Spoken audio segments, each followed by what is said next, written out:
17 horas.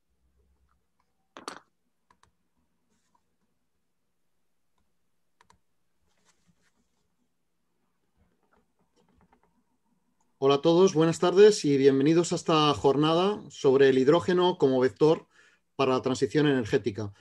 Posiblemente pocos temas de los que hayamos tratado en el colegio hayan suscitado tanto interés en los últimos tiempos como esta jornada. Y si vamos a buscar el porqué, bastaría con echar un vistazo a las noticias para encontrar titulares como, y este último es de hace menos de media hora en el periódico de la Energía, la primera estación de repostaje de hidrógeno de España se inaugura en Madrid, proyecto, por cierto, de Nagas y Toyota, entre otras empresas. También hoy mismo hemos visto que Repsol quiere montar la mayor fábrica de hidrógeno de la Unión Europea en España. Hace no mucho escuchamos que Nagas y Acciona lanzan su planta de hidrógeno verde en Mallorca, o cosas como que el importante papel del Ministerio de Transición Ecológica y Reto Demográfico en el desarrollo y financiación de proyectos tractores en el área, con una inversión que creo que ronda aproximadamente los 9.000, 8.000 millones de euros. Por todo ello, agradecer en primer lugar a los ponentes, a José Luis, Antón, Jaime, José Manuel, luego nos presentarán un poquito sus perfiles, y también a las empresas e instituciones que ellos representan, al Ministerio para la Transición Ecológica y Reto Demográfico, Enagas, Repsol o Toyota España por estar aquí hoy con nosotros. Agradecer también a los organizadores, a Manuel Soriano, a Jaime Segarra y a todo el trabajo que está desarrollando la Comisión de Energía del Colegio y la Asociación para la organización de actividades como la jornada de hoy o como la redacción de una nota de prensa que lanzamos hace menos de una semana, donde precisamente hablábamos de España ante la oportunidad del desarrollo del hidrógeno verde. Simplemente tres notitas de aquel apunte. Hablaban ahí de que el hidrógeno verde permitirá acercar los objetivos de descarbonización de la economía. También sabemos que entre los principales retos tenemos ahora mismo sobre la mesa mejorar su competitividad, abordar problemas como el almacenamiento o aspectos como el transporte. Y todos esos retos al final son retos en los cuales nosotros, los ingenieros industriales, creemos que tenemos un papel fundamental a la hora de desarrollar los avances tecnológicos en este ámbito. Muchas de las dudas que nos pueden surgir sobre si el hidrógeno será competitivo o cuándo, seguro que seremos capaces de resolverlo a lo largo de esta jornada de hoy. Así que sin más, le paso la palabra a Manuel Soriano, que va a proceder a presentarnos un poquito la jornada y a los distintos ponentes. Manuel.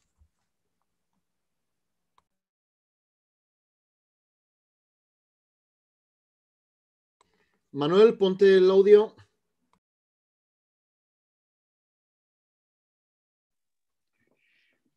Gracias, decano. Muchas buenas tardes a todos y muchas gracias a los ponentes por haber aceptado la invitación y a los asistentes telemáticos por el interés en la jornada, a la que a esta mañana había inscritas 635 personas. Que el hidrógeno puede ser una fuente extraordinaria de energía y además exenta de emisiones de CO2, pues nadie puede dudarlo. No hay más que mirar el sol que nos calienta cada mañana. Desafortunadamente, en el planeta el hidrógeno no se encuentra libre en estado natural y para usarlo tenemos que previamente obtenerlo a partir de los compuestos que lo contienen en proporciones significativas. Esencialmente el agua, a nivel masivo y a menor escala los hidrocarburos, sean estos de origen fósil o biológico. La descomposición del agua mediante electrólisis y el uso de energías renovables parece la solución más lógica, por la abundancia del recurso y por la disponibilidad cada vez más creciente de energías renovables. Sin embargo, tiene un problema, que es que no es barata, a pesar de ser la solución que de una manera neta contribuiría a una economía descarbonatada. Pero el reformado del hidrógeno el reformado de los hidrocarburos para obtener el hidrógeno gris mediante la técnica que se utiliza actualmente es barato, pero es poco sostenible porque utiliza un recurso escaso no renovable, como son los hidrocarburos, y porque emite altas cantidades de CO2. Entre ambos extremos hay soluciones intermedias por sus costes y por sus impactos ambientales. En octubre del año pasado, el Gobierno promulgó la hoja de ruta del hidrógeno, que está alineada con el Pacto Verde Europeo y con la Estrategia Europea del Hidrógeno, y que pretendía contribuir a alcanzar los objetivos del PNIEC. En ella se establecían las razones por las que había que promover el hidrógeno renovable, las tecnologías posibles, los objetivos que se pretendían alcanzar, así como los usos finales previstos, las líneas de actuación y las medidas a adoptar para el desarrollo del hidrógeno y los apoyos financieros disponibles para su promoción. Además, incluía también una relación de proyectos bien en curso o bien por los que se había manifestado interés. Para hablarnos de todo ello, tenemos la suerte y el placer de contar esta tarde con 4 representantes muy cualificados de 4 ámbitos claves para el desarrollo de los usos del hidrógeno: el de las políticas públicas, la producción y la distribución, los usos energéticos y los usos en movilidad sostenible. José Luis Cabo es subdirector general de Hidrocarburos y Nuevos Combustibles en el Ministerio para la Transición Ecológica. Antón Martínez es Chief Transformation Officer en Enagas. Jaime Martín Juez es director ejecutivo de Tecnología y Corporate Venture en Repsol. Y José Manuel Méndez es General Manager en Servicios y Productos al Cliente en Toyota. Los 4 nos van a ilustrar sobre su visión, sobre la situación, las actividades, las expectativas relativas al desarrollo del hidrógeno en sus respectivos ámbitos de actuación. Antes de pasar la palabra a José Luis Cabo, rogaría a los que nos siguen que si tienen preguntas las formulen por el canal de YouTube tan pronto como las tengan, para dar lugar a que se puedan recoger, clasificar y pasar a los ponentes. En cualquier caso, aquellas que no dé tiempo a contestar, intentaremos remitírselas a los ponentes para que las contesten y las respuestas las subiremos a la red junto con el resto del material. Y también le pido a los ponentes que en la medida de lo posible se ajusten a unas intervenciones del orden de 12-15 minutos para dar tiempo de hasta que tengamos un coloquio. José Luis, tienes la palabra. Muchas gracias Manuel. Hola, muy buenas tardes a todos. En primer lugar, me gustaría agradecer tanto al decano como al propio Manuel la oportunidad que me han brindado de participar en este evento y también por darme la oportunidad de exponer los principales objetivos y líneas de acción que se establecen en la hoja de ruta de hidrógeno, denominada una apuesta por el hidrógeno renovable, lo cual manda un mensaje importante, y que el Consejo de Ministros aprobó a finales del año pasado, el 6 de octubre. Yo soy compañero ingeniero, en mi caso concreto soy ingeniero de minas por la Universidad de León, y he de decir que estoy encantado de poder estar aquí hoy con todos vosotros en este webinar que también está organizando el Colegio de Ingenieros Industriales de Madrid. Actualmente, como ha dicho Manuel, ocupo la posición de subdirector general de Hidrocarburos y Nuevos Combustibles dentro del Ministerio para la Transición Ecológica y el Reto Demográfico, donde básicamente he desarrollado toda mi carrera profesional administrativa desde hace 5 años. Es cierto que empecé en un área quizá más fósil y he ido evolucionando, y ahora nos centramos mucho también en estos nuevos combustibles. De hecho, el nombre de la subdirección varió su nombre a mitad del año pasado para añadirle este apellido de nuevos combustibles, lo que es una clara apuesta por una transición hacia una economía descarbonizada y un firme compromiso por lo que hoy en día denominamos los nuevos combustibles. Pero también lo ha anticipado Manuel. ¿Cuáles son estos nuevos combustibles? Pues bueno, evidentemente biocarburantes, combustibles de origen no orgánico y por supuesto el hidrógeno pero siempre renovable. Hoy la jornada nos toca hablar de este último, el cual es para mí una de las claves del futuro energético e industrial de nuestro país. La hoja de ruta de hidrógeno que elaboramos, que aprobamos el pasado octubre, parte de la industria, como no podría ser de otro modo. Para su elaboración contamos con la participación a través de diversas reuniones y seminarios con las principales empresas del sector energético y de la industria. Hoy tenemos aquí a varias de ellas con las cuales yo creo que pasamos muchas horas hablando sobre hidrógeno, como son Enagás, Repsol y Toyota. Así como también otras quizá más pequeñas, pymes, que ya se encontraban en ese momento vinculadas a la tecnología del hidrógeno renovable, sin olvidar también al propio sector público, donde pues, tenemos, por ejemplo, al Centro Nacional del Hidrógeno como una referencia dentro y fuera de nuestro país. Naturalmente, la estrategia debe ser coherente con el Plan Nacional de Energía y Clima y la estrategia a largo plazo, así como la estrategia también europea de hidrógeno. Como seguramente también sabréis muchos de vosotros, el Plan Nacional de Energía y Clima pues sí tiene unos objetivos también ambiciosos, una reducción del 23% de emisiones de gases de efecto invernadero respecto a 1990, lo que implica más o menos reducir 1 de cada 3 toneladas de gases de efecto invernadero que se emiten actualmente, una penetración del 42% de gases renovables en el uso, o sea, de gases renovables, de penetración del 42% de renovables, no de gases renovables en el uso final de la energía, un 39% de mejora de eficiencia energética. Creemos que la eficiencia energética es una de las vías que nos va a acompañar en todo este camino hacia la descarbonización y por último, un 74% de presencia de energías renovables en el sector eléctrico. Entrando en lo que sería específicamente la hoja de ruta de hidrógeno y que, sinceramente, el PNIEC no pudo anticiparse a toda esta ola que estamos viviendo con el hidrógeno y prácticamente el hidrógeno pasa muy por encima en el PNIEC. Pues bueno, nosotros con esta estrategia hemos querido ahora impulsar un proyecto país mediante el despliegue de este vector energético sostenible, clave para que España alcance la neutralidad climática con un sistema eléctrico 100% renovable a más tardar en 2050. Es ampliamente conocido que hemos sido felicitados por la Comisión por la ambición que hemos mostrado en el Plan Nacional y aquí no queríamos quedarnos atrás, queremos también ser ambiciosos.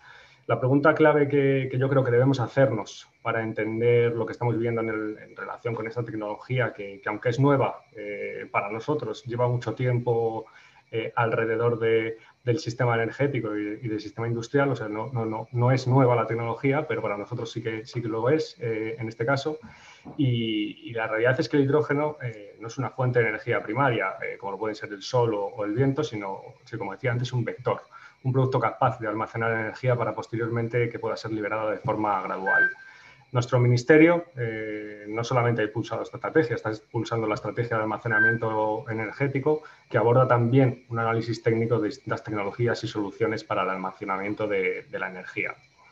El hidrógeno renovable aporta flexibilidad, es sostenible climáticamente y proporciona a España una serie de oportunidades en el corto-medio plazo que creemos que debemos aprovechar. Entre estas oportunidades me gustaría destacar brevemente algunas de las que tenemos en la hoja de ruta y en concreto, pues bueno, la que yo creo que es la primera y una de las más importantes es el desarrollo integral de la cadena de valor del hidrógeno. La hoja de ruta busca posicionar a España en el liderazgo de la cadena de valor industrial y trata de fomentar ese conocimiento y la innovación, ya sea desde la fabricación de electrolizadores hasta su uso final como materia prima en industrias que actualmente hoy ya son grandes consumidoras de hidrógeno, como son la industria refinera o la industria química. También queremos impulsar la integración sectorial o que sea el hidrógeno renovable una solución alternativa dentro del sector de la movilidad, sobre todo cuando la electrificación no sea posible técnica o económicamente, como es en el caso del transporte pesado, etc. Este fortalecimiento de la cadena de valor deberá venir acompañado, sin duda, de una mayor I+D+I energética española. La generación de conocimiento, patentes, tecnología que podamos exportar en el futuro es sin duda uno de los objetivos que subyacen detrás de la estrategia. Queremos fabricar nuestra propia tecnología. Esta es la gran apuesta de la hoja de ruta. No queremos importarla de fuera, sino que queremos ser nosotros los que seamos líderes en este ámbito. Por ende, el hidrógeno renovable tiene que ser clave en la senda que ha emprendido el país para eliminar las emisiones de gases de efecto invernadero, responsables, como todos sabemos, del cambio climático. De hecho, la hoja de ruta subraya el potencial del hidrógeno renovable para descarbonizar sectores o procesos con mayor complejidad de descarbonización, como pueden ser pues, los procesos industriales que requieren altas temperaturas. Por otro lado, es indudable el potencial que tiene el hidrógeno renovable para acelerar el despliegue de la energía renovable en nuestro país en general, con efectos positivos asociados a una mayor presencia de energías renovables en el sistema, sobre los precios de la electricidad y también sobre la competitividad industrial. España, tenemos que reconocer, está posicionada como uno de los países con mayor recursos renovables en la actualidad y, por supuesto, en el futuro. Y esto, pues bueno, mejora nuestra competitividad y nos dota de una serie de oportunidades que otros países de la Unión Europea quizá no tengan. El hidrógeno, además, debe ser una opción real para descarbonizar sistemas energéticos aislados. Debemos prestar una especial atención a las islas y eso lo hacemos en la hoja de ruta. Tenemos medidas específicas dirigidas a las islas. Existen a día de hoy proyectos pilotos en marcha para la producción de hidrógeno renovable en las islas y para utilizarlo en diferentes usos.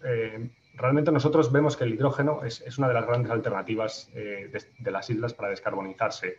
Y por ello, pues bueno, creemos que se debe fomentar que las islas se conviertan de alguna manera en destinos turísticos sostenibles y quizá a través del hidrógeno renovable esto podamos alcanzarlo. La realidad es que en España ya contamos con propuestas de proyectos bastante maduras en diferentes zonas, incluso proyectos que ya están iniciando su camino en la tramitación administrativa, es decir, van a estar en el corto plazo de tiempo en funcionamiento, en refinerías, en plantas de fertilizantes, en puertos, en aeropuertos, proyectos relativos a la sustitución de flotas cautivas, autobuses urbanos, flotas logísticas, son transporte ferroviario. Y la existencia realmente de estas propuestas, que ya son firmes, nos diferencia quizá también de nuestros competidores europeos y nos posiciona como una referencia del impulso de la cadena de valor del hidrógeno renovable. Ahora bien, para poder aprovechar todas estas oportunidades, la hoja de ruta incluye también una serie de líneas de acción y de medidas que tanto desde el sector público como el sector industrial creo que debemos de tener en cuenta y que deben de ser analizadas y superadas. Incluimos medidas regulatorias. Los proyectos de hidrógeno renovable son muy novedosos, como decía antes, y por tanto tenemos que estudiar la adaptación gradual de todos los permisos y autorizaciones con la finalidad de identificar y eliminar barreras administrativas. Nosotros en la administración pública no podemos ser una barrera al despliegue del hidrógeno renovable y tenemos que trabajar para eliminar todas aquellas trabas que puedan tener para su despliegue de esta energía 100% renovable. Pero también tenemos medidas sectoriales, en sectores concretos como la industria, química refinera, en movilidad, cuando la electrificación no sea posible, precisan políticas y medidas específicas para incentivar el uso del hidrógeno renovable y que los proyectos se pongan en marcha. El establecimiento de objetivos de penetración, un sistema estadístico nacional, identificación de polos de consumo de hidrógeno a través de lo que nosotros llamamos valles o clusters de hidrógeno es muy importante, el establecimiento de una base legal también para las plantas energéticas de Power to X y las instalaciones de electrólisis. Es decir, tenemos mucho trabajo por hacer por delante. Pero también tenemos otras medidas que son de carácter quizá más transversal, dirigidas a dar a conocer la tecnología, por ejemplo, mediante su integración gradual en los planes de estudios. Esto no debe ser olvidado. Al final, el hidrógeno no formaba parte del paradigma hace unos años y tenemos que actualizar todos los planes de estudios para ser capaces de incluir dentro del sector laboral a profesionales que realmente pues, bueno, tengan un conocimiento adecuado de esta tecnología, de este vector energético. También, además, puede ser una medida o puede ser muy útil para contribuir a políticas claves de gobierno como son la transición justa o el reto demográfico. Tenemos la responsabilidad también desde la Administración de no dejar atrás estas zonas que están viviendo una transformación como causa de la transición energética y creemos que el hidrógeno puede jugar un papel muy importante en estas zonas para impulsar empleo, para impulsar la economía.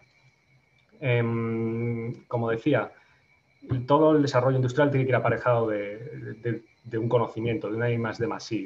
Nos parece fundamental el desarrollo de electrolizadores de grandes potencias mediante la instalación de fábricas, etcétera, nos puede dar una ventaja competitiva en un entorno internacional donde la competencia es feroz. Estamos viendo diferentes países de nuestro entorno con mucho apetito de empezar a ser los primeros grandes fabricantes de electrolizadores. Entonces, pues bueno, nosotros también tenemos ese apetito y creemos que hemos sido siempre uno de los países líderes en investigación en I+D+I, investigación, desarrollo e innovación, y lo que hacen falta, pues bueno, es que existan una serie de fondos y una serie de ayudas que también permitan que esto pueda ser una realidad. Y aquí esto lo uno con las líneas de financiación que existen tanto dentro de la Unión Europea, el Innovation Fund, en el cual muchas empresas españolas se han presentado en la última convocatoria y sigue habiendo nuevas convocatorias, así como los propios fondos que surjan dentro del Plan de Recuperación, Transformación y Resiliencia. Todas estas medidas que he mencionado contribuirán a que España pueda ser un referente europeo y alcance los ambiciosos objetivos que nos hemos propuesto en el documento. Por citar algunos de ellos, hemos estimado que en el año 2030 podremos tener una potencia instalada de electrólisis de 4 gigavatios, lo que representa exactamente un 10% del objetivo marcado por la Comisión Europea para esa fecha. La estrategia europea establece que en la Unión habrá 40 gigavatios de potencia instalada de electrólisis. Pues bueno, nosotros nos hemos fijado ese 10%, lo cual nos posiciona como referentes. Adicionalmente, creíamos necesario enviar un mensaje de un despliegue inmediato de la tecnología y por eso también hemos decidido incluir un hito intermedio en 2024, donde esperamos tener entre 300 y 600 megavatios de potencia instalada. Actualmente España tiene un consumo aproximadamente de 500.000 de toneladas de hidrógeno fósil y nosotros queremos que la primera industria que se descarbonice, en este caso en el uso del hidrógeno, sea, como decía, la química o la refinera, que son los que más consumen. Entonces, sustituir un 25% del consumo actual de hidrógeno fósil por hidrógeno renovable en 2030, creemos que es alcanzable y nos lo hemos fijado así en la hoja de ruta. Luego también tenemos otros objetivos que por volumen de hidrógeno pues, son quizá menores, pero que no debemos olvidar, como es el tener una flota de 150 o 200 autobuses en marcha con pila de hidrógeno, un parque de 5.000, 7.500 vehículos ligeros y pesados, el establecimiento de una red de hidrogeneras, 100, 150 es lo que plasmamos en el documento, 2 líneas comerciales de trenes funcionando también con pilas de hidrógeno. Este es uno de los objetivos que yo creo que vamos a tener que revisar pronto porque tenemos numerosas iniciativas que plantean la utilización de estos trenes con pila de hidrógeno en aquellas líneas que actualmente pues bueno, utilizan trenes híbridos que donde no están electrificadas tiran de motores diésel, pues bueno, que te pueda ser con pila de hidrógeno y que descarbonicemos esas vías o esas rutas comerciales. Pero también la maquinaria de handling en puertos y aeropuertos. Creemos que también es importante que empecemos a introducir en estos polos la tecnología del hidrógeno renovable. Nosotros realmente creemos que es posible alcanzar todos estos objetivos. A finales de 2020, el Ministerio también, Transición Ecológica y Reto Demográfico, lanzamos una manifestación de interés junto con el Ministerio de Industria y Comercio y Turismo y el Ministerio de Ciencia e Innovación para captar información sobre los proyectos tractores dirigidos al hidrógeno renovable y la verdad es que el resultado no ha podido ser mejor. Hemos recibido numerosas iniciativas y la verdad esperamos que podamos movilizar todos estos fondos del Plan de Transformación y Resiliencia en los próximos años, que nuestro presidente del Gobierno lo anunció hace aproximadamente un mes y medio. Dijo que había 1.500 millones para hidrógeno renovable y yo creo que está mandando una señal más que evidente de colaboración y de, por lo menos, de que la administración pública está comprometida con esta tecnología en la actualidad y queremos apoyar a la industria. Ya para finalizar, simplemente una reflexión. Nosotros creemos que el desarrollo del hidrógeno renovable mediante el despliegue de las medidas de la hoja de ruta tiene la oportunidad de traducirse en un proyecto país, de manera que se incentive la creación de cadenas de valor innovadoras, que se desarrolle tecnológicamente la tecnología, que se genere empleo sostenible y que se impulsen políticas claves como son la transición justa o el reto demográfico, lo que sin duda ayudará a que se reactive o que exista una reactivación hacia una economía verde de alto valor añadido. Muchas gracias. Muchísimas gracias, José Luis. Vamos a pasar la palabra ahora a Antón Martínez, que seguro que nos va a ilustrar con cosas interesantes, tanto en el campo de la producción del hidrógeno como en el reto que representa la distribución del hidrógeno para poder hacer posible su uso. Pues muchas gracias, Manuel. Pues lo primero, agradecer a la Asociación de Ingenieros Industriales de Madrid la organización de este evento y el haber contado con Enagás para que podamos exponer nuestra visión y también podamos exponer qué iniciativas concretas estamos desarrollando para que todo esto que nos ha expuesto José Luis, que es un objetivo país, pues pueda llevarse a la realidad y en un tiempo que todos queremos que sea lo antes posible. Voy a compartir una presentación que yo creo que nos puede ayudar a entender un poco en qué estamos trabajando desde Enagás y qué tipo de proyectos e iniciativas estamos liderando en colaboración con otros socios para que todos estos objetivos que hemos desarrollado o que hemos esbozado como país puedan convertirse en proyectos reales. Desde Enagás apostamos y venimos apostando por los gases renovables y por que los gases renovables sean una parte importante del sector energético ya desde el año 2017-2018, cuando pues, vimos que la apuesta por la descarbonización tenía que ser una apuesta más integral. Es decir, creemos que la descarbonización no es igual a electrificación porque hay muchos sectores que no van a ser susceptibles de poderse electrificar. A día de hoy, el 47% de las toneladas de CO2 que se generan en España no provienen del sector eléctrico, provienen de sectores como el transporte o la industria. Es decir, más de la mitad de los gases de efecto invernadero, que es nuestro problema, provienen de sectores cuyo grado de electrificación pues, no va a poder ser pues, ni de ese 60 ni de ese 70%.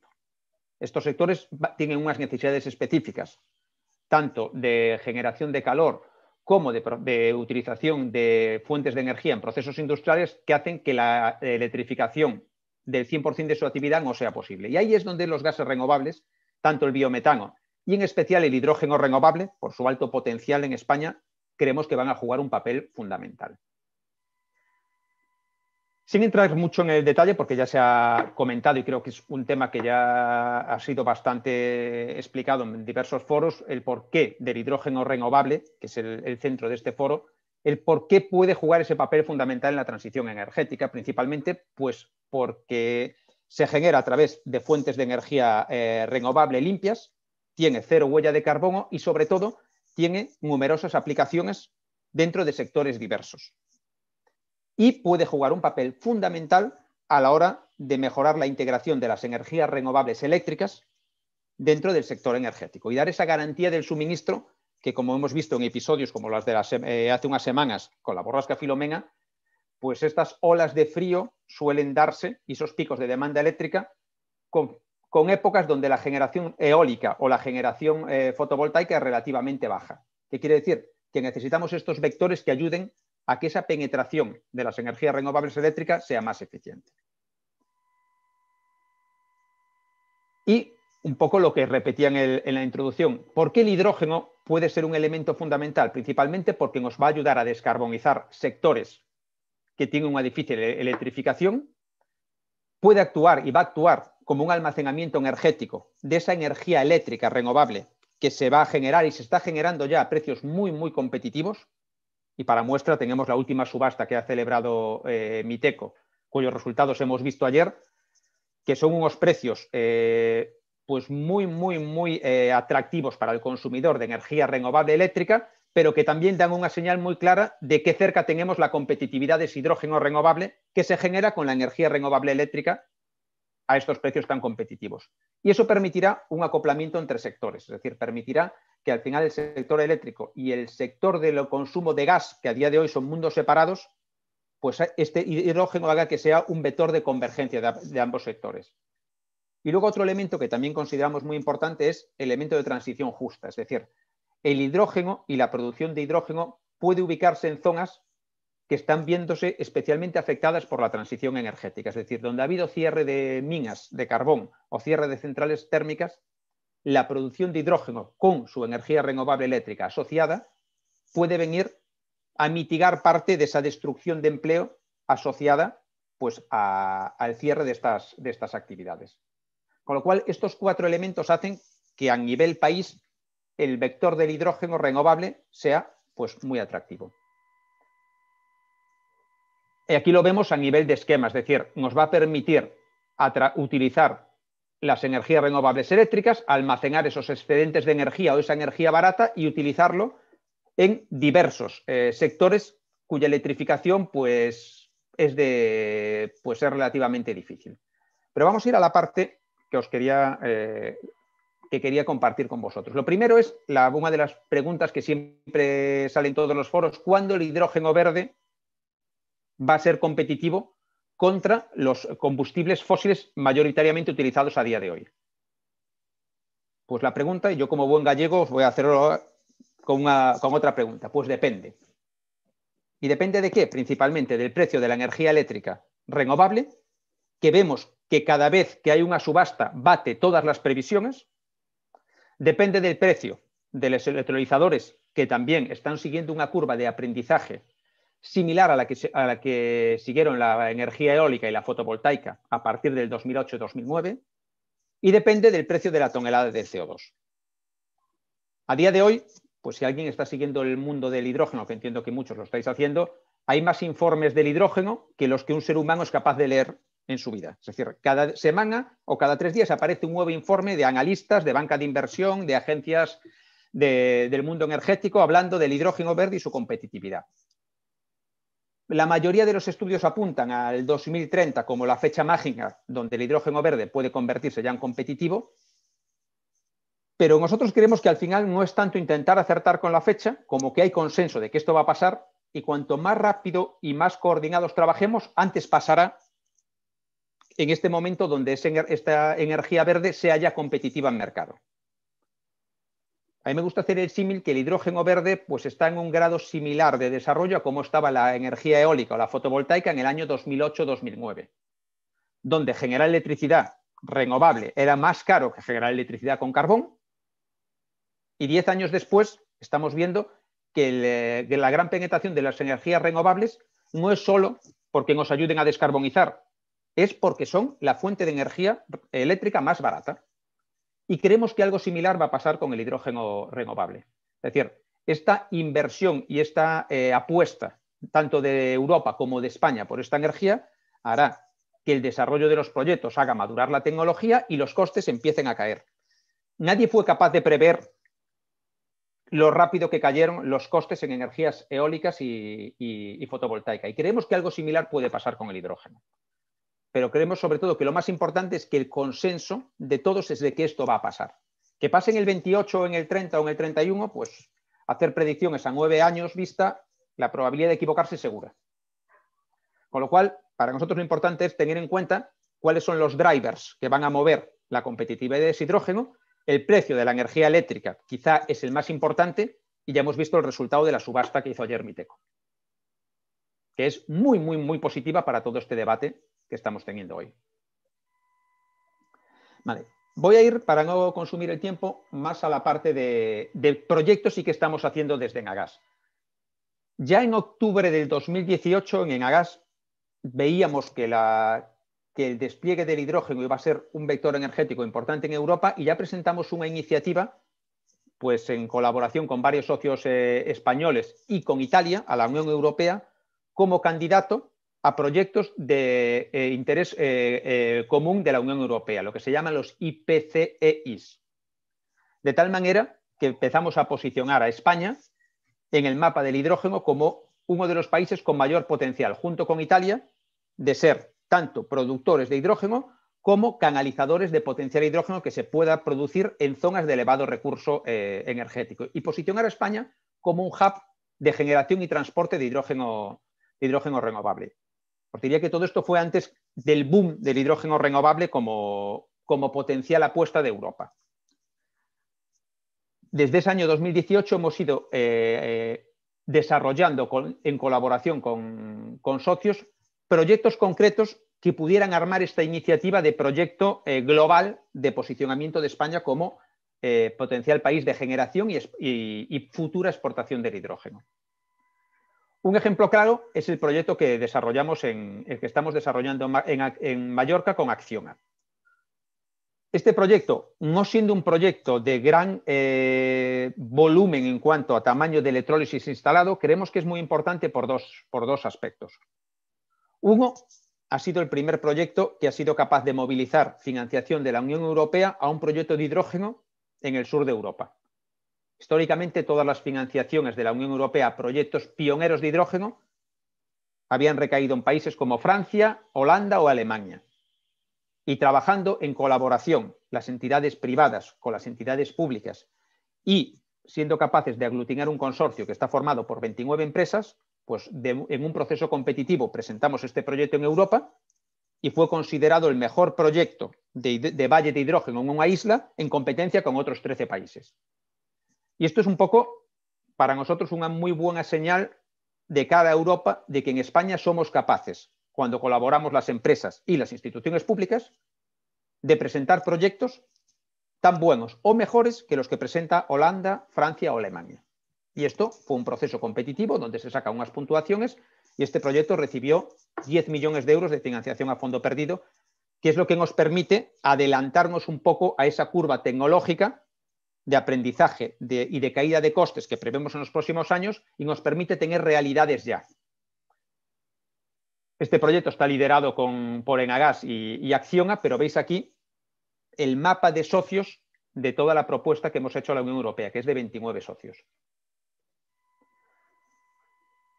Este proyecto es un proyecto que está ya en ejecución, es decir, no es una idea de realizar un proyecto, es un proyecto que ya está en plena fase de ejecución, donde ya hemos presentado la mayoría de los permisos necesarios para la construcción, ya hemos comprado el equipo principal, que es el electrolizador, y estamos en fase de compra del resto de equipos principales con el objetivo de tener el proyecto en marcha en el año 2021, a final del 2021, a final de este año. Empezar la construcción después de verano y muy a final del 2021 tener el proyecto ya puesto en marcha, tanto la parte fotovoltaica que alimentará el electrolizador, como el electrolizador y alguno de sus usos, que como veis en este mapa serán diversos.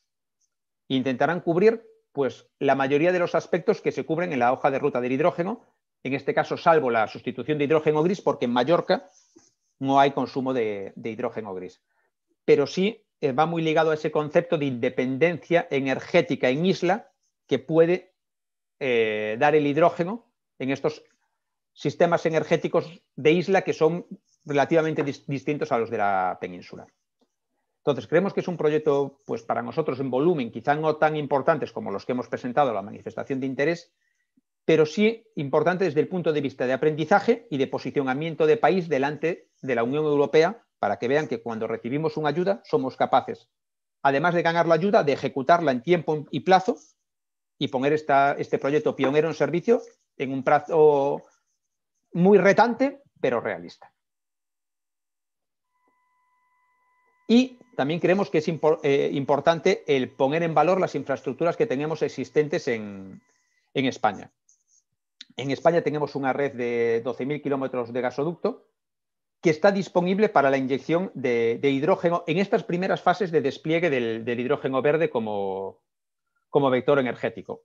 La mezcla del hidrógeno con gas natural no debe ser ni creemos que tenga que ser un fin en sí mismo, pero sí creemos que puede ser un buen elemento dinamizador a la hora de poder escalar proyectos y, sobre todo, ayudar a generar demanda en estas primeras etapas de desarrollo del vector energético, donde el reto no está tanto en la generación, sino en ser capaces de tener una demanda sostenible aguas abajo de esa generación. Y aquí un poco las ventajas que entendemos que pueda aportar en este corto plazo o en esta situación transitoria la red gasista al despliegue del hidrógeno verde. No quiero entrar en el detalle de cada una de ellas, pero la conclusión que nosotros hacemos es tenemos unas infraestructuras disponibles que pueden ayudar en este proceso de transición energética y que tengamos que intentar sacarles el mayor provecho posible. Luego tenemos otro proyecto muy importante en el que hemos puesto pues, mucha ilusión y mucha energía, que es un proyecto de generación de hidrógeno renovable con tecnología propia que estamos desarrollando en colaboración con Repsol. Como sé que está Jaime aquí y no le quiero hacer spoiler, pues simplemente yo lo anuncio y seguro que él nos puede dar más detalles. Y como conclusión me gustaría dejar, digamos, dos titulares. El primero, estamos en una primera fase de despliegue de un nuevo vector energético, donde creemos que la colaboración entre empresas y con las administraciones públicas es clave. Es decir, cuando el hidrógeno como vector energético esté relativamente desarrollado y tengamos un mercado creado, pues será un mercado competitivo como es el resto de vectores energéticos.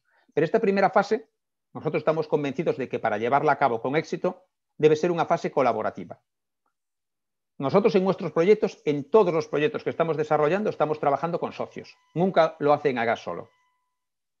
Comentabais antes que hoy se ha inaugurado una hidrogenera, que es la primera hidrogenera que se inaugura en España para poder dar servicio a 12 coches que hemos puesto en circulación de hidrógeno, en colaboración con Toyota, que tenemos hoy también conectado. El proyecto de generación de hidrógeno renovable con tecnología de fotoelectrocatálisis lo estamos haciendo con Repsol. Y así por cada una de las casi 30 iniciativas que hemos presentado, siempre en colaboración con socios.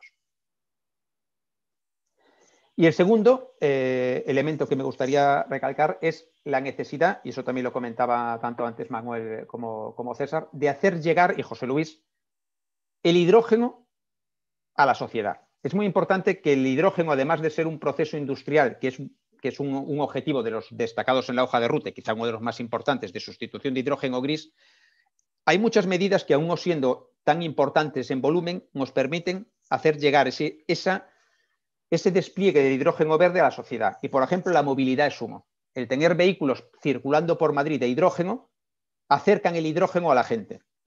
Hoy que hemos inaugurado la hidrogenera, y os lo dejo ya como anécdota y acabo para no consumir el tiempo de los compañeros, yo he estado pues casi 2 horas circulando por Madrid con uno de nuestros coches de hidrógeno, que es por supuesto de Toyota, que es nuestro socio en el proyecto de la hidrogenera. Consumo medio del Toyota Mirai durante estas 2 horas, 1 kilo cada 100 kilómetros. Si cogéis cualquier estudio de a cuánto está el kilo de hidrógeno y a cuánto va a estar, es sencillo saber en un periodo de 3 a 5 años cuánto pueden estar consumiendo estos coches en euros cada 100 kilómetros, que es la medida que todos entendemos, y lo cerca que estamos ya de la competitividad del hidrógeno verde en algunos sectores como es el de la movilidad. Y con esto, pues yo acabo mi intervención y bueno, pues agradeciendo otra vez a la Asociación de Industriales de Madrid la posibilidad de dejar a Agar participar invitar a Agas a participar en este evento. Muchas gracias.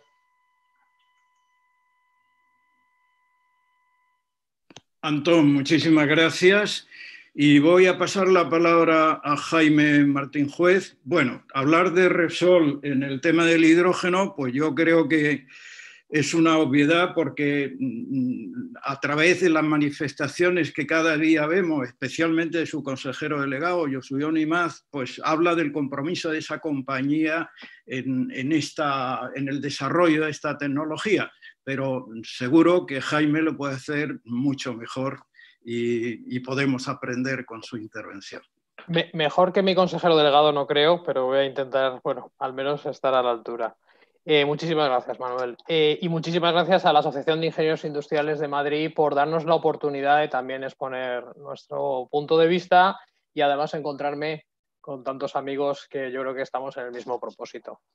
Yo creo que primero dar simplemente 2 trazos, me gustaría, sobre cuál es el planteamiento desde el punto de vista de Repsol general en el camino en el que estamos embarcados. Nosotros en diciembre del 2019, antes de la pandemia, parece hace muchísimo tiempo, fuimos la primera compañía de oil and gas del mundo que declaró públicamente que íbamos a ser una compañía net cero para el 2050, con además una hoja de ruta de descarbonización muy marcada, con milestones cada 5 años, 2025, 2030, etcétera, etcétera.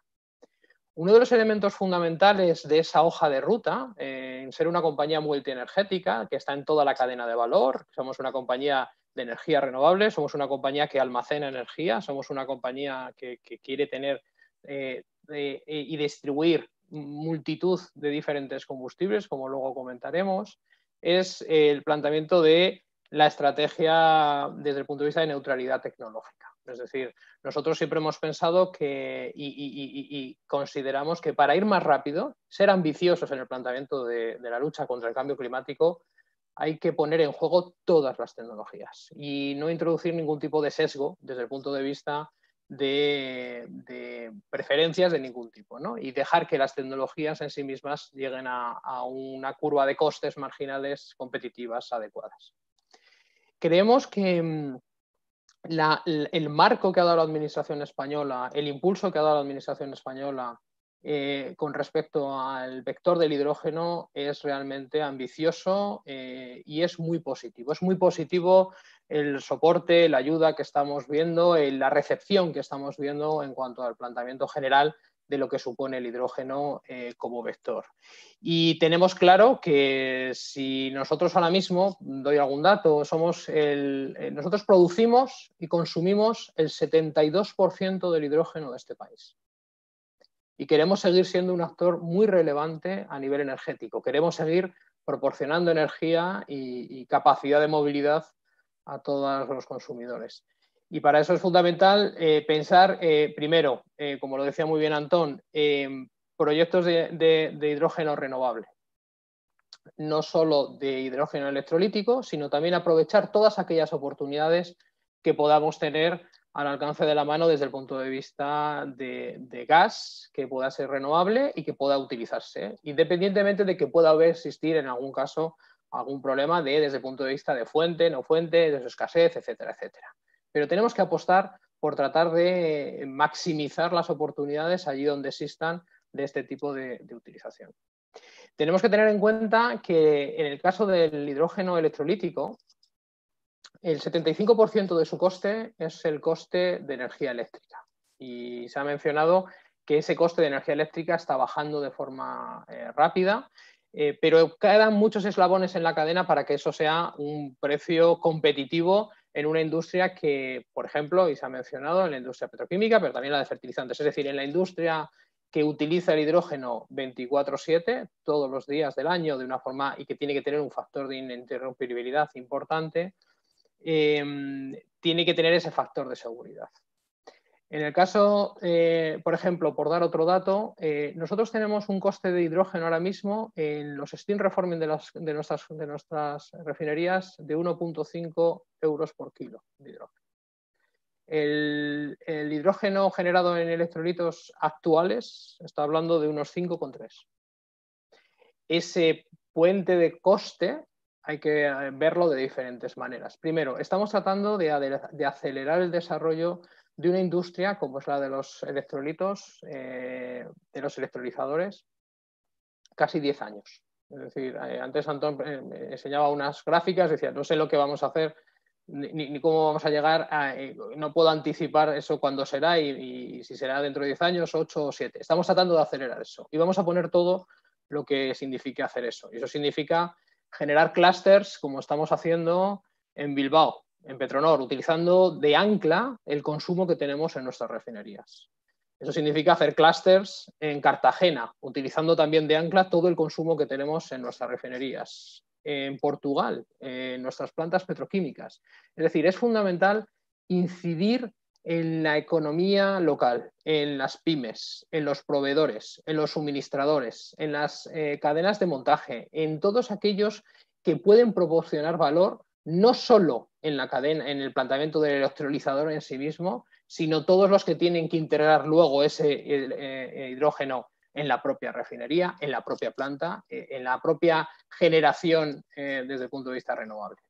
Vamos a tener un desafío importante y tenemos que verlo, cómo va a ser todo el proceso de conexión eléctrica para estos electrolizadores. Pensar que ahora mismo los electrolizadores que están en producción no superan los 20 megavatios. Y nosotros presentamos el martes un proyecto tremendamente ambicioso de Hydrogen for All, en el que vamos con 16 entidades de 6 países europeos a un llamado de la Unión Europea de Green Deal para escalar un electrolizador de tecnología alcalina muy ambicioso en llegar a un coste de producción de 3 euros por kilo y poderlo poner en producción en los próximos 5 años.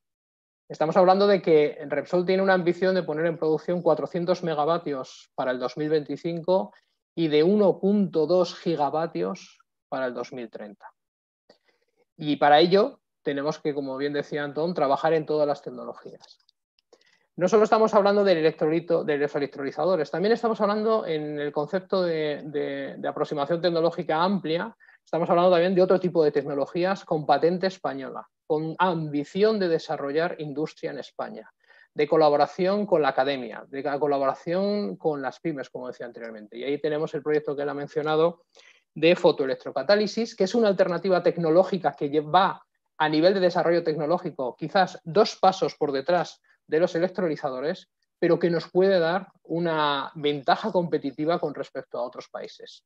Por ejemplo, en esa capacidad que tiene el hidrógeno de ser una commodity energética exportable. Es decir, países como España, con gran capacidad de producción solar, no solo por la irradiación y demás, sino por el espacio en el que se puede poner placas solares, que es mucho, tenemos gran capacidad de poder almacenar ese CO2, no solo con fines energéticos para nuestro consumo, sino también con un planteamiento de exportación. Hay países que van a querer importar hidrógeno y para ello habrá que plantearlo. Lo importante en todo el concepto del hidrógeno verde es tener en cuenta todos los elementos de la cadena de valor y no ser finalistas en ellos. Y con ello, ¿qué quiero decir? Hay algunos aceleradores de la industria del carbono, de la industria del hidrógeno, que no tienen que esperar a tener los últimos desarrollos, por ejemplo, en electrolizadores. Podemos avanzar muchísimo con lo que llamamos los carriers de hidrógeno. Antón mencionaba, por ejemplo, el blending en las propias suministros de gas, pero también, por ejemplo, tenemos que pensar que todo lo que significan combustibles de 0 carbono, combustibles líquidos de 0 carbono, como son los biocombustibles avanzados, necesitan muchísima cantidad de hidrógeno que puede impulsar de manera muy importante lo que es la economía de hidrógeno verde sin necesidad de tener que esperar a un desarrollo, por ejemplo, de la industria automovilística de pilas de combustible. Se pueden utilizar estos combustibles de 0 emisiones, de biocombustibles avanzados que han utilizado hidrógeno directamente en los motores de combustión interna que nosotros tenemos ahora mismo. O si vamos a un planteamiento más ambicioso que también estamos desarrollando y que pondremos en marcha en el 2024 en Petronor, vamos a poner en marcha la mayor planta industrial demostrativa de combustibles sintéticos. El combustible sintético lo que pretende fundamentalmente es tomar CO2, tomar hidrógeno verde, combinarlo y hacer un combustible 0 emisiones. O incluso, si nosotros capturamos parte del CO2 y lo dejamos capturado, de emisiones negativas. Es decir, lo que planteamos es que en la cadena de valor, desde la producción de la energía renovable, el almacenamiento necesario para producir esa energía renovable, la producción, ya sea por biogás o ya sea por electrolizador, el consumo en las propias plantas industriales con lo que significa el almacenamiento de ese hidrógeno. Y luego los usos finales, ya sea para sustitución de hidrógeno gris o en la movilidad, se abre una batería de diferentes alternativas que no tiene que ser y pasar todo porque yo produzco hidrógeno y consumo hidrógeno. No, hay muchas alternativas en el camino de usos finales. Por ejemplo, puedo transformar ese hidrógeno y convertirlo en amoníaco. Y ese amoníaco se puede transportar en barcos a otros países, generando exportación. Ese hidrógeno se puede transformar en combustibles sintéticos que también se pueden exportar o que se pueden consumir en la industria automovilística de este país, que es puntera a nivel mundial desde el punto de vista de combustibles de combustión. Entonces, creemos que es fundamental esa visión macro en toda la cadena de valor, con clústeres muy anclados en consumos ancla que permitan darle un largo recorrido a todos los desarrollos que van a necesitar de mucha I+D, de mucho apoyo desde el punto de vista de desarrollo tecnológico y de cadena de valor. Muchas gracias. Muchísimas gracias, Jaime. Voy a pasar ahora la palabra a José agradecerle que nos acompañe en esta porque ya estuvo con nosotros en la pasada edición del Congreso Iberoamericano de Ingeniería y Tecnología, Civitec 19, donde le oímos hablar del Mirai y de introducir esta tecnología. Es un placer volver a tenerte entre nosotros, José Manuel, y tuya es la palabra. Bueno, muchísimas gracias por la introducción, muchísimas gracias Manuel, señor decano, y también, por supuesto, por invitarnos a este importante. La verdad es que he aprendido, muchísimas gracias por las 3 presentaciones, porque he aprendido muchísimo y me ha encantado. O sea que, bueno, voy a intentar explicaros un poco nuestra visión de movilidad. Voy a poner una pequeña presentación, si me permitís también. Vamos a ver. Y lo ponemos así. Vale. Bueno, muy bien. Entonces, antes de empezar os voy a poner un minutillo de un pequeño vídeo para también tranquilizar un poco, porque después de la cantidad de información yo creo que nos relaja un minutillo. ¿Vale? Os pongo un pequeño vídeo.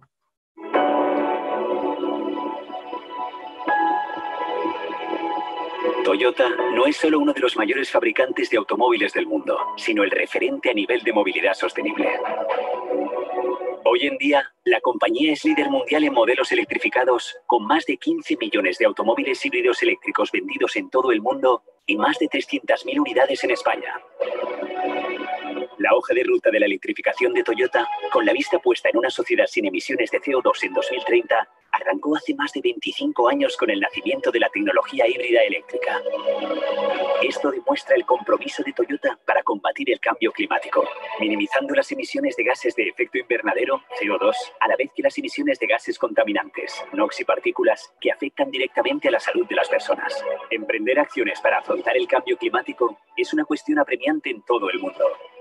Por eso, Toyota ha dado un paso más, situando las tecnologías en torno al hidrógeno en primer plano y tratando de convertirlo en la fuente de energía principal de la sociedad del mañana. Una sociedad futura en la que no solo no habrá emisiones, sino que garantizará la movilidad para todos como eje. Una movilidad que va más allá de los automóviles y que tiene que ver con superar retos y hacer realidad los sueños.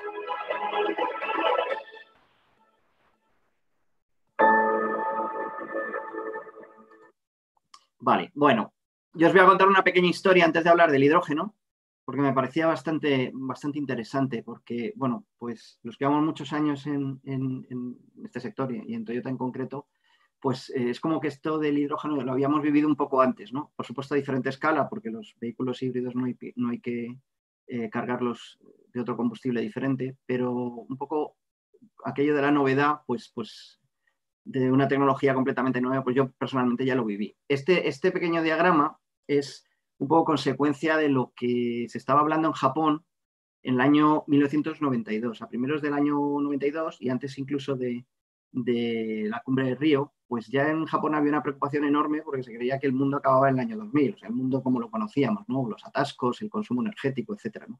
Entonces ya entonces se diseñó, digamos, una hoja de ruta hacia ese cochecito verde que nosotros denominábamos el vehículo ecológico definitivo, ¿no? Claro, ahora lo vemos mucho más cerca, ¿no? Porque han pasado pues, más de 25 años, pero ha habido muchas cosas que se han hecho en estos 25 años para acercarnos, ¿no? Consecuencia de este pensamiento, bueno, pues como habéis visto en el vídeo, nació en el año 97 la primera generación del primer vehículo eléctrico o híbrido eléctrico fabricado en serie. Bueno, un proyecto interesantísimo, ¿no? Donde pues, todos los ingenieros más brillantes y más jóvenes se pusieron en marcha un poco para revolucionar la manera como se concebía, digamos, el transporte, ¿no? La manera de funcionar un vehículo de pasajeros. Claro, esto ya es historia. En el camino, pues ha habido, pues en nuestra empresa que es japonesa, pues se habla mucho de mejora continua. Bueno, pues han sido 4 generaciones de tecnología híbrida. En apenas 17 años, pues fijaos que hemos mejorado las emisiones medias de CO2 de 120 gramos a 70, siempre liderando la industria en cada generación, ¿no?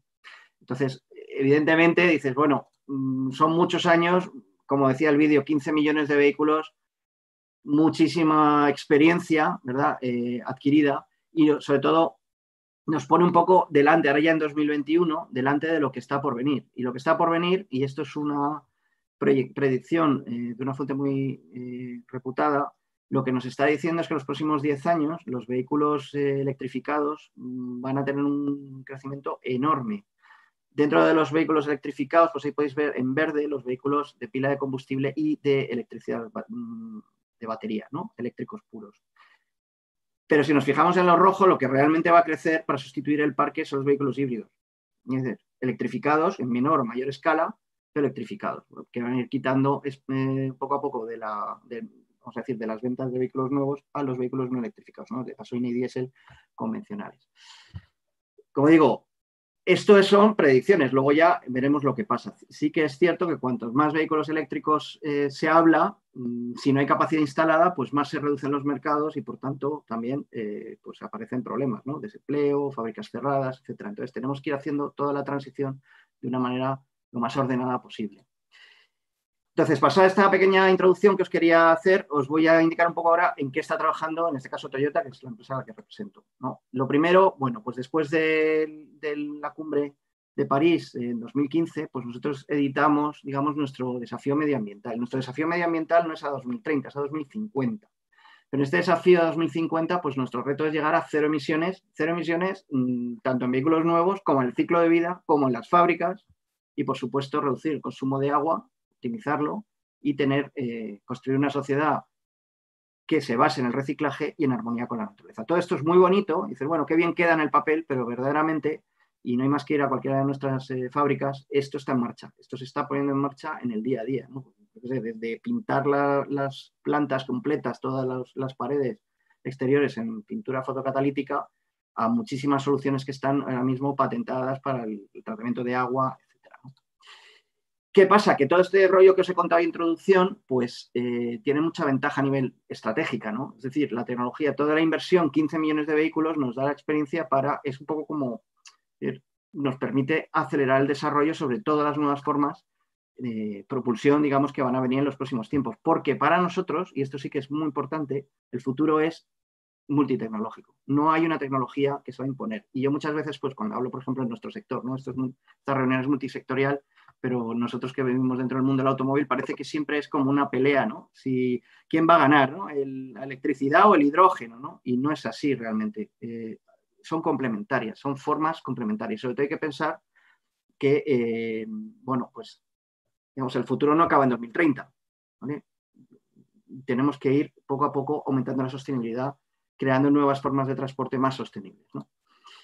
Y esto nos lleva al hidrógeno, obviamente, que es para lo que hoy me habéis invitado. Hidrógeno, bueno, pues no voy a añadir nada porque las presentaciones anteriores han sido soberbias, pero sinceramente creemos desde nuestro sector y desde nuestra empresa que el papel del hidrógeno es absolutamente protagonista en lo que está por venir en el siglo XXI. Todos los retos más importantes, tanto medioambientales como energéticos, pues digamos que el hidrógeno está para ayudar, ¿no? Y claro, es un vector energético que yo siempre lo explico para no expertos, ¿no? Como hay en esta reunión hoy, pero para personas que están fuera un poco de la tecnología, bueno, el hidrógeno es el que va a posibilitar que la energía renovable se instale más y más.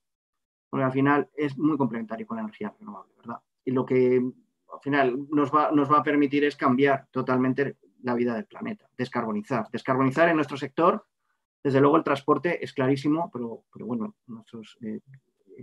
los compañeros de la reunión de hoy hablan de muchos más sectores tan importantes o más, ¿no? Entonces, en nuestro sector, hoy en día empieza a ser una realidad. Nosotros estamos pues comercializando Mirai, ¿no? El coche que explicaba antes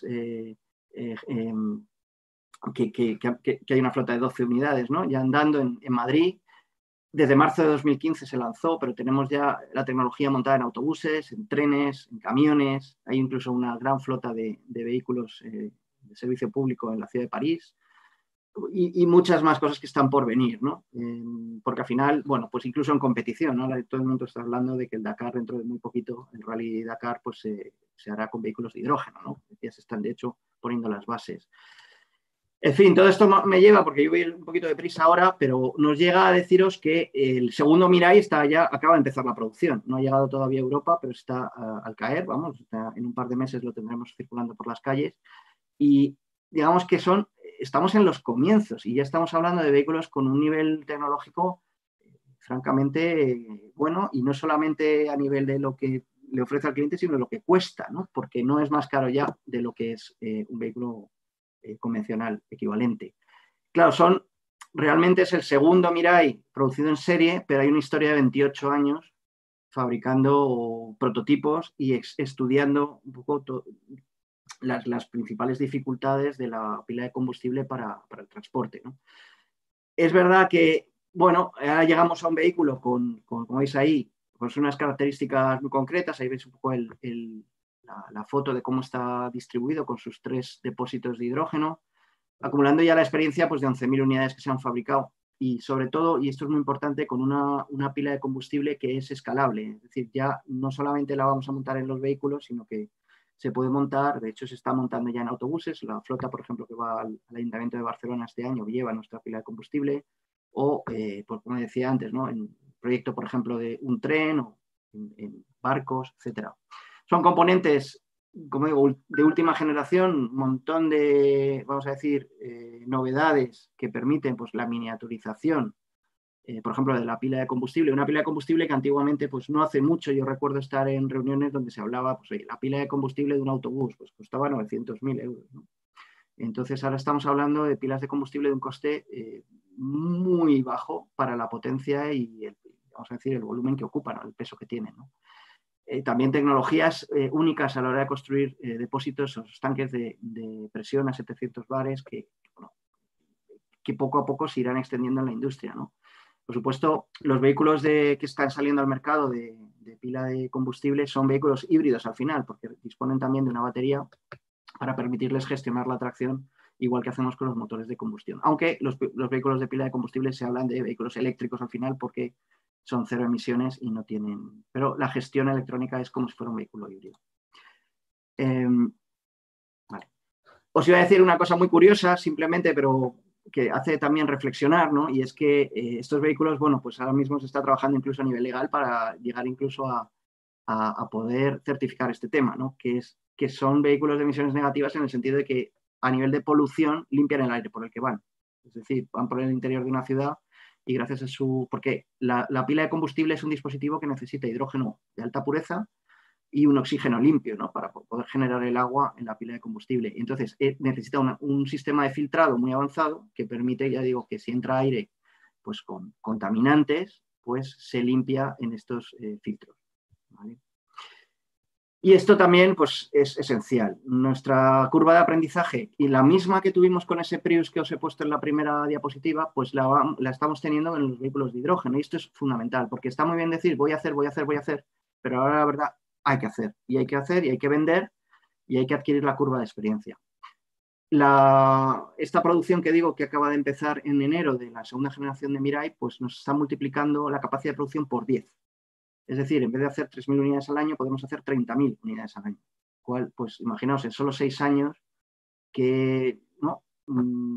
Curva tan fuerte de aprendizaje y de bajada de costes, pues estamos. De tal manera que pues podemos lanzar un vehículo. Ahí veis una pequeña fotito de un vehículo con más grande, con más potencia, con mejores características y que será el día de mañana pues, un coste muy razonable.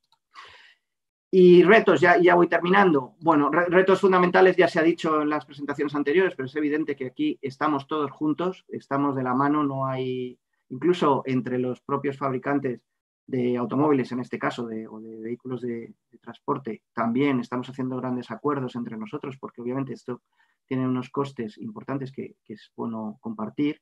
Pero que todos estamos aquí, por supuesto, proveedores de energía, hoy hemos visto 2 presentaciones fantásticas, gobiernos también hemos visto una presentación, fabricantes en este caso de automóviles, ¿no? Porque estoy hablando de movilidad, y por supuesto los clientes, ¿no? Que son los que al final decidirán si lo compran o no lo compran, porque yo puedo diseñar el mejor coche del mundo, pero si no lo compran, pues no hay negocio. Algunas iniciativas muy interesantes, no seguro que las conocéis muy bien, como el Hydrogen Council, ¿no? Bueno, la última vez que lo vi ya van más de 90 miembros a escala mundial y que, bueno, pues son esfuerzos para acelerar la transición energética, ¿no? Esta foto es anterior a todo lo que hemos estado viendo desde el verano pasado, la Unión Europea, también en España, etcétera, que comento en un minuto, ¿no? Pero que el interés, digamos, es clarísimo porque el hidrógeno ha venido, como decía, para cambiar la vida del planeta para siempre, ¿no? Nosotros, por nuestro lado, como Toyota, pues hace ya 5 años y medio entregamos pues, 5.680 patentes al mundo para ayudar a otras industrias a acelerar la construcción de vehículos de pila de hidrógeno. Y no solo del vehículo, sino también de las estaciones, ¿no? De los sistemas de carga, de las estaciones de rellenado de hidrógeno. Y, en fin, nos encontramos en un punto en el que ya empieza a ser una realidad, pero tenemos 2 barreras fundamentales. La primera, que es obvia, son los puntos de recarga. Puntos de recarga, bueno, nosotros los fabricantes de automóviles estamos, digamos, obligando a la comercialización en puntos de 70 megapascales, 700 bares, porque es la manera de garantizar la autonomía del vehículo, ¿no? Aún así, por supuesto, se pueden cargar a 350 bares, pero la autonomía se queda en la mitad. Cierto es que a nivel mundial, pues bueno, hay ahora mismo 3 zonas muy importantes de desarrollo de estaciones de servicio. Una es Japón, otra es California, y otra es el centro de Europa, sobre todo Alemania, donde ya hay ahora mismo 85 estaciones de servicio operando a lo largo de todo el país. Y como se ha dicho hoy, pues hoy, y esta foto es de esta mañana, pues tenemos por fin la grandísima noticia de que ya tenemos la primera gasolinera del país a 700 bares operando desde esta mañana, gracias al acuerdo pues, entre Urbaser, Renagas, Carburos Metálicos, Sumitomo, la Confederación Española de Empresarios de Estación de Servicio y Toyota. Entonces, bueno, pues es una noticia, yo creo que es una notición, porque, bueno, es la primera piedra y de aquí seguro que iremos poniendo otras después y bueno, pues como digo, el futuro está un poquito más cerca. La otra barrera son las restricciones gubernamentales, pero aquí, bueno, pues yo esta diapositiva la tenía antigua, pero claro, ya en julio del 2020 apareció la nueva estrategia europea del hidrógeno y en octubre, como José Luis ha comentado, pues la hoja de ruta del hidrógeno en España, que bueno, pues para España en concreto son 8.900 millones de euros y que, bueno, pues se ha explicado en la presentación anterior, pero que nos llena también de, ¿cómo diría yo?, de algo se está moviendo, ¿no? Por fin, porque claro, nosotros estamos hablando de esto, pues yo hablaba de esto, yo vivía en Europa, en Bruselas, y yo hablaba de esto en 2015, pero nadie hablaba del hidrógeno, y ahora de repente todo el mundo habla del hidrógeno, y pues fenomenal, bienvenido sea, y ojalá que pronto lo tengamos, como decía antes, si no es 2030, es 2026, pues mejor. Y nada, y termino, simplemente decir que, bueno, pues nosotros no es ya solamente la movilidad o la movilidad sostenible, incluso estamos poniendo en marcha vamos a decir, una nueva manera de entender el mundo, ¿no? Nosotros lo llamamos Beyond Zero, no es simplemente reducir las emisiones, es, como decía, sostener el planeta y sostenerlo para siempre, ¿no? Y para poderlo demostrar, porque como digo, una cosa es decirlo y otra cosa es hacerlo, pues estamos construyendo una ciudad laboratorio que va a estar en apenas un año en marcha, a los pies del Monte Fuji, para pues, demostrar que se puede hacer, digamos, una sociedad del futuro totalmente sostenible, ¿no? Y que, bueno, pues será visitable, por supuesto, y nada más, pues creo que muchas gracias por la atención y cualquier pregunta, por supuesto, encantado. Muchísimas gracias, José Manuel. Si me permitís, voy a haceros unas preguntas a cada uno de vosotros. No tengo noticias de haber recibido preguntas hasta ahora, pero yo os tengo preparadas unas preguntas. Va a ser para ti la primera, José Luis. Hace unos días, en una intervención que le seguí a KPMG, participó Manuel de la Rocha sobre los fondos europeos y decía, Manuel de la Rocha, el secretario general de Asuntos Económicos, que el 37% de los fondos van a ir hacia finalidades verdes y el 20% a digitalización. ¿En qué medida crees tú que este altísimo volumen de fondos europeos que esperemos lleguen van a contribuir al desarrollo de la tecnología del hidrógeno? Gracias, Manuel, por la pregunta. Creo que procede mucho hacerla en este foro. Efectivamente, el 37% de los fondos que nos ha reservado la Comisión Europea irán dirigidos a esa transición energética o tendrán esa componente ambiental.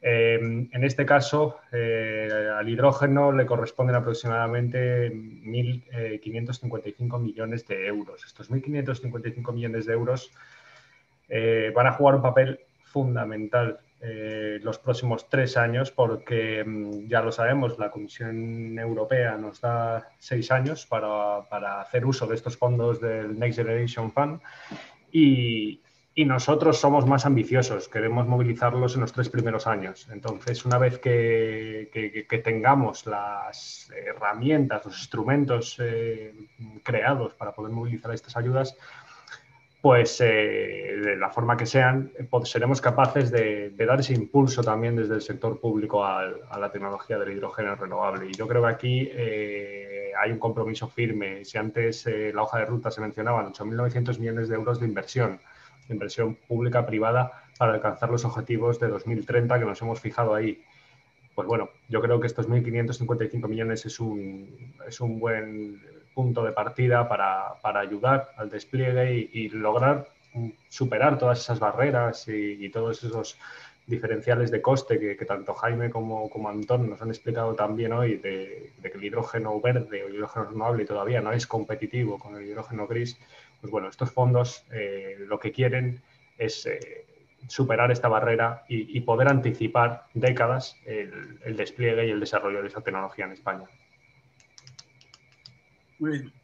Pues voy a hacerle una pregunta. Por cierto, ha llegado una grandísima cantidad de preguntas que no vamos a poder contestar y recurriremos a la otra opción que anunciaba al comienzo. Antón, yo creo que una de las cosas que llama poderosamente la atención como oportunidad es mezclar lo que sería la economía circular con la descarbonización de la economía. Y en ese sentido, pues me gustaría saber, vosotros que sois tan activos, ¿cómo estáis pensando trabajar con la posibilidad de usar, en vez de hidrógeno proveniente de combustibles fósiles, usar hidrógeno procedente de biogás generado a través de la gestión de los residuos para estos propósitos del desarrollo del hidrógeno? Pues muchas gracias, Manuel. La verdad que es un tema muy, muy relevante porque, como mencionaba antes Jaime, el hidrógeno renovable puede venir de varias fuentes. La electrólisis es una, y en España tiene un gran potencial por el recurso renovable que tenemos, por el recurso eólico y fotovoltaico, pero también en España hay un elevado potencial aún no aprovechado de generación de biometano por la correcta valorización de los residuos.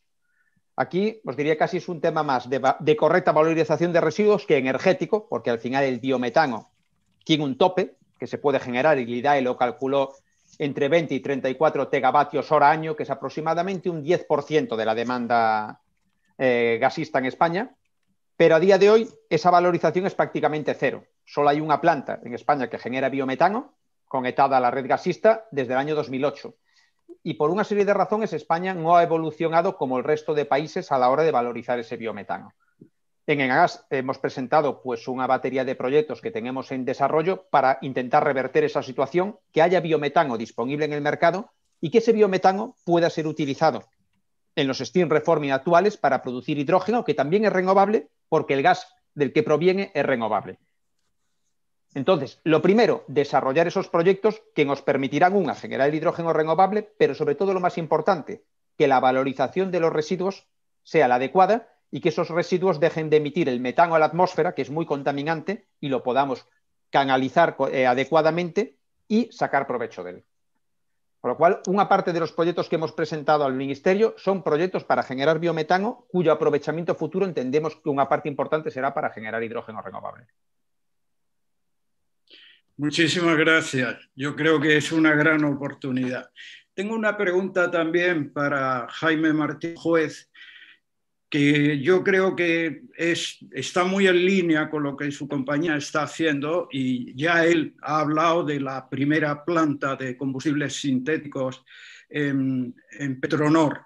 pero realmente la captura de CO2 y el aprovechamiento de hidrógeno renovable para mezclarlos en un proceso y hacer combustibles sintéticos parece que es como una panacea, parece que es algo inmediato. ¿Nos podrías decir, aparte de lo que ya nos has dicho, cuáles son los objetivos que tiene Repsol en este campo? Y si verdaderamente vosotros estáis apostando decididamente por esta captura de CO2, porque realmente capturar el CO2 es un contrasentido, capturarlo para enterrarlo. Lo suyo sería capturarlo para usarlo.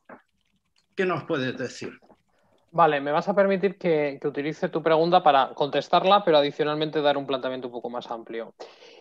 Nosotros porque creo que hay alguna otra pregunta al hilo también de este planteamiento. Nosotros creemos que los combustibles del futuro van a ser mucho más amplios que la paleta que tenemos actualmente. Es decir, cuando ahora nos queremos mover, pues bueno, diésel, gasolina y ya de una manera más importante está empezando a aparecer todos los híbridos y todos los eléctricos. Repsol quiere formar parte de todo eso, es decir, hemos estado en las declaraciones de interés de formar un corredores eléctricos de puntos de recarga. Creemos que va a ser un actor muy importante todo lo que es el planteamiento del coche eléctrico. Creemos que va a ser muy importante los biocombustibles avanzados, como hemos dicho antes, entre otras cosas por lo que contaba también Antón, de economía circular.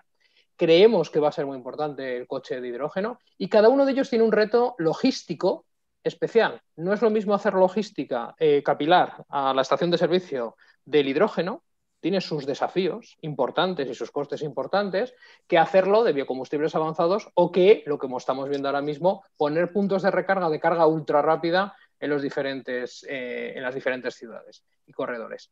Cuando hablamos de los combustibles sintéticos, de lo que estamos hablando es de abrir una alternativa adicional. Una alternativa adicional en dos sentidos. En el sentido de descarbonizar aquellos sectores que son realmente complicados de descarbonizar, porque su propio proceso industrial, y aquí se sabe mucho de eso, es difícil que vaya a poderse quitar todo lo que es, o electrificar, o quitar todo lo que significa CO2, con lo cual la captura de ese CO2 es una buena alternativa. No olvidemos un comentario, dejadme que haga un paréntesis. Hay una alternativa que se llama el hidrógeno azul. Aquí le hemos puesto colores a las tecnologías. Yo siempre digo que hay tecnología buena o mala, o tecnología que consigue su objetivo. Los colores para las tecnologías está muy bien como branding, pero desde el punto de vista te despista, ¿no?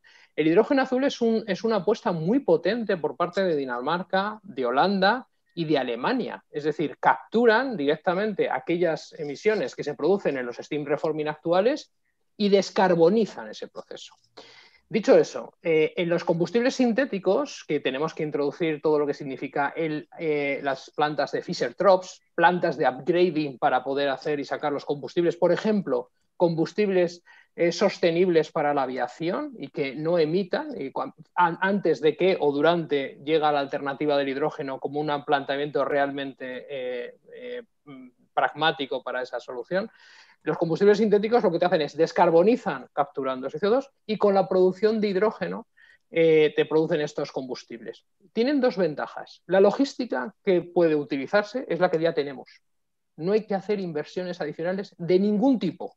Nos valen nuestras flotas de vehículos, nuestras flotas de autobuses, nos sirve la logística en estaciones de servicio con su granularidad, con su autonomía, con todo. Tienen un reto. Es una tecnología que es desafiante y por eso hay que desarrollarla. Y nosotros, como queremos y apostamos por el desarrollo tecnológico, estamos en ello. Pero además, y dejadme que ya, puestos a soñar, planteo un comentario adicional. Lo bueno que tiene esa tecnología es que permite hacer uso de otra tecnología muy avanzada que significa la Direct Air Capture. Es decir, no solo capturar las emisiones de las fuentes ya cautivas industriales, sino capturar el hidrógeno directamente de la atmósfera e introducirlo con el hidrógeno en el combustible que puede ser del futuro, ¿no? En ese aspecto. Nosotros creemos que el hidrógeno verde ahí puede jugar un papel muy relevante. Muchas gracias, Jaime. Finalmente, José Manuel, te quiero pasar una pregunta y es más económica que otra cosa. ¿Cuándo crees tú que el vehículo de hidrógeno va a ser competitivo para que realmente su uso sea masivo? A ver, yo antes he intentado explicar un poco hay muy poco tiempo, ¿no? Pero la historia de nuestros híbridos eléctricos, porque tiene muchas analogías. Lo único, evidentemente, no por el lado del suministro de combustible, como decía también, ¿no? Pero esta segunda generación, es que no puedo desvelar hoy el precio que va a tener, pero va a dejar bastante impresionado a mucha gente, porque claro, es una limusina, ¿no? Es un coche muy grande. Evidentemente, la miniaturización de los componentes tiene que continuar. Pero yo estoy por decir que en una generación más, es decir, 6 años más, estaremos en disposición de bajarlo a vehículos de tamaño y precio medio. Todavía, obviamente, queda un poco más para vehículos, digamos, de 15.000 euros, ¿no? Es complejo todavía, pero no estamos muy lejos, sinceramente. Y para nosotros ahora mismo el reto de los vehículos es menor que el de las infraestructuras, ¿no? Y sí que también quiero decir, que lo he dicho durante la presentación, que bueno, nuestra idea es, obviamente, hay una curva, ¿no? De, vamos a decir, autonomía y peso, ¿no? Entonces, la pila de combustible es muy rentable a partir de un determinado número de kilos y de distancias. Por ejemplo, los camiones son muy, vamos a decir, pronto serán muy rentables con hidrógeno. Pero ¿qué ocurre? Que es difícil introducir muchos camiones muy deprisa. Sin embargo, los vehículos ligeros es más fácil de construirlos y de venderlos. Entonces, nuestra idea es poner en circulación suficiente masa crítica lo antes posible para que la inversión venga hacia estos puntos de repostaje que son muy caros todavía y que son fundamentales, ¿no? para que funcionen los vehículos de hidrógeno. Es decir, si solamente esperamos al transporte pesado, puede que no acaben de estar justificadas las inversiones. Por eso, cuantos más vehículos ligeros pongamos en determinadas zonas del planeta, pues mejor. Pero como digo, la pregunta... Muchísimas gracias y me reitero en lo que he dicho antes, no podemos contestar a toda la cantidad de preguntas que hemos recibido, las remitiremos a los ponentes y nos comprometemos a subirlas a la red con el resto del material. Y para terminar la jornada en tiempo, como está previsto, voy a pasar la palabra al presidente de la Comisión de Energía del Colegio y la Asociación, Jaime Segarra, para que dirija unos mensajes, si él quiere, y que clausure la jornada. Jaime, entiendo que estarás por ahí, por alguna parte, que no te veo. Pues aquí estoy virtual, pero aquí estoy, Manuel. Pues muchas gracias por cederme la palabra, y lo primero que quisiera hacer, como es de justicia, es dar las gracias a los ponentes que hemos tenido, porque verdaderamente creo que constituís un panel de lujo, y estoy seguro de que no es solo mi palabra, sino que los muchos oyentes conectados a través de YouTube van a compartirlo. O sea que, ante todo, muchísimas gracias por vuestra, yo diría que, estelar aportación. Luego, relacionado con el amplio barrido que habéis hecho de los retos y los logros ya alcanzados con relación a toda esta prometedora tecnología, yo lo resumiría diciendo que, por una parte, hay un potencial enorme que debemos explotar, y por otra parte hay unos retos tecnológicos, de normativa y económicos a los que hay que hacer frente.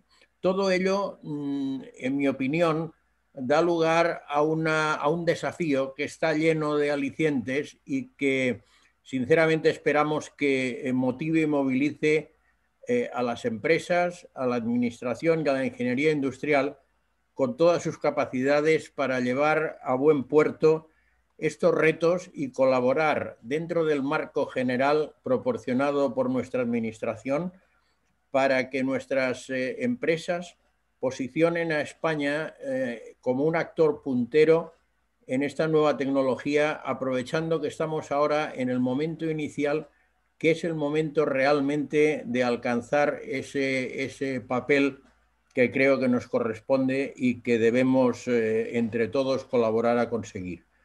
Con todas estas reflexiones que dejo en el aire y en la mesa para los demás participantes, y el agradecimiento a los que se han conectado para estar con nosotros, clausuramos esta jornada, que esperamos haya respondido a las expectativas que ha despertado. Muchísimas gracias a todos y buenas tardes.